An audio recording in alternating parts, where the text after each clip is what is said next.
ഇന്ത്യയിലേക്ക് വിട്ട പാകിസ്ഥാൻ്റെ മിസൈലല്ല കേട്ടോ. ഇന്ന് നമ്മൾ രാവിലെ തന്നെ വീട്ടിൽ നിന്ന് ഇറങ്ങി. നല്ല ഉച്ചയാകുമ്പോഴേക്കും അവിടെ എത്തുള്ളൂ. ഇന്നൊരു ടൂർണമെൻ്റ് ഉണ്ട്, അപ്പോൾ അതിനുള്ള പോക്കാണ്. കളിയൊക്കെ നമ്മൾ ഉഷാറാണ്. ജയിച്ച കപ്പും പിടിച്ചുകൊണ്ടൊരു വരവുണ്ട്. അങ്ങനെ നമ്മൾ വണ്ടി കയറി പാട്ടിട്ടതും ഇവന്മാർ സുഖമായിട്ട് കിടന്നുറങ്ങാണ്. നൈറ്റ് ഷിഫ്റ്റും കഴിഞ്ഞ് വന്നിട്ട് രാവിലെ കളിക്കാൻ പോണതാ. അങ്ങനെ അവിടെ എത്തി ഒരു 12:30 കളി തുടങ്ങിയിട്ടാ. ഇന്ന് കുറേ ടീമുണ്ട് അവിടെ. ഇന്ന് തീ പാർന്ന പോരാട്ടം തന്നെയാണ് അവിടെ കാണാൻ പോണത്.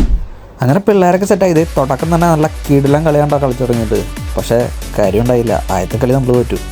അങ്ങനെ നമ്മൾ ആദ്യത്തെ കളിയുടെ വാശി തീർക്കാൻ വേണ്ടി രണ്ടാമത്തെ കളിക്ക് ഇറങ്ങിയിട്ടോ. പക്ഷേ രണ്ടാമത്തെ കളി അവന്മാർ നമ്മൾ വീണ്ടും തോപ്പിച്ചു. അങ്ങനെ 2 കളിയും തോറ്റിരിക്കുമ്പോൾ മൂന്നാമത്തെ കളി പിടിച്ചു കഴിഞ്ഞാൽ നമ്മൾ അടുത്ത റൗണ്ടിലേക്ക് കയറും എന്നുള്ള ഒരു ശുഭപ്രതീക്ഷ നമുക്ക് കിട്ടി. അപ്പോൾ നമ്മൾ മൂന്നാമത്തെ കളിക്ക് ഇറങ്ങി. മൂന്നാമത്തെ കളി എന്തായാലും ജയിക്കണം എന്നുള്ള വാശിയിലാണ് എല്ലാവരും ഇറങ്ങിയത്.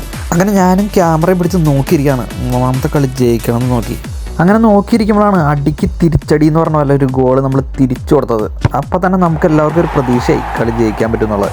പക്ഷെ അവസാനം അതൊരു പ്രതീക്ഷ മാത്രമായിട്ട് ഒതുങ്ങേണ്ടി വന്നു. അങ്ങനെ അടുത്ത പാട്ട് മത്സരത്തിന് കാണാമെന്ന് പറഞ്ഞുകൊണ്ട് ഞങ്ങളവിടെ നിന്ന് ഇറങ്ങി.